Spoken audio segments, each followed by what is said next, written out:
Pelvic tilts and hip rolls are two really incredible fundamental movements that you can do to start to wake up your pelvic floor and strengthen those deeper layers of your abdomen. So to start with, I want you to just sitting in the middle of your mat, and we're gonna roll all the way back. And when we start into pelvic tilts, the biggest thing with pelvic tilts is I need you to think of these as being very, very gentle, okay? So I want you to just inhale and let your pelvis just tilt. Just think about sending your breath all the way down into your pelvis. As you exhale, we wanna lightly draw our pelvic floor together and up and just soften our pelvis, allowing our back, it can touch the mat, it doesn't have to touch the mat, whatever feels best for your body. But the key with pelvic tilts is as we inhale, we're arching our pelvis. And then as we exhale, we're using the exhale to connect lightly from our pelvic floor, lower belly, and like all the way up through the top of our head, making sure that we're not sucking our belly to our spine. And I have another video where I talk even more about the importance of why not to do that. So when we're doing pelvic tilts, it's inhale, and then the breath is activating those deep layers of our core. Inhale, allow your pelvis to tilt, just nice and slow through this. It's really about breath. It's a waking up the deep layers of our core, all that fascia that's in our core from our pelvic floor and up. And then inhale and arch again. Exhale, little tilt.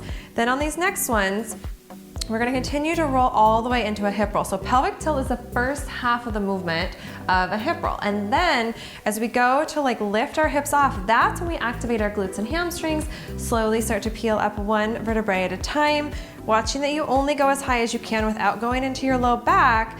And then exhale, just soften those ribs. Good, so we wanna be open and relaxed in our upper back and our neck. Slowly rolling down one vertebrae at a time. When you get to the bottom, I want you to release and relax your glutes. One common mistake too many people make is they clench their glutes and grip them, and that shuts off the pelvic floor. Okay, so I want you to find that pelvic floor. Exhale, do a little pelvic tilt here. Then we activate the back of the legs, pressing our feet into the mat. We feel this nice zipping up through the core. Good, inhale to hold, and then exhale, soften and slowly roll down, one vertebrae at a time. So we're articulating our spine. Good, we inhale at the bottom, release through our glutes and hamstrings, exhale, and pelvic tilt again. So, and again, in the beginning of doing these, peeling up one vertebrae at a time, it's very common that you don't feel too much happening in the pelvic floor, low belly, and that's perfectly okay. But we have to start with where we are today. And then exhale, soften. Roll on down, we'll do one more together here. Inhale, release through the pelvis and the hips, and pelvic tilt with that breath. And then slowly peel up one vertebrae at a time, nice and slow and controlled, relaxing your neck. Exhale, soften your ribs as you slowly roll down one vertebrae at a time.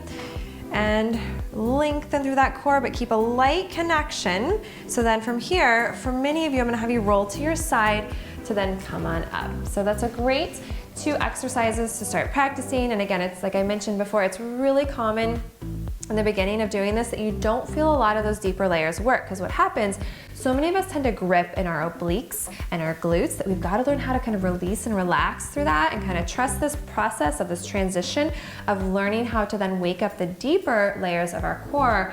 And the benefits of learning how to do this are just so powerful to help to have a properly strengthened pelvic floor. We don't want too tight of a pelvic floor, but we've got to find a happy balance there. This can help to release tension in the low back, in your neck, and even other areas of your body. So great exercises to start incorporating on a daily basis.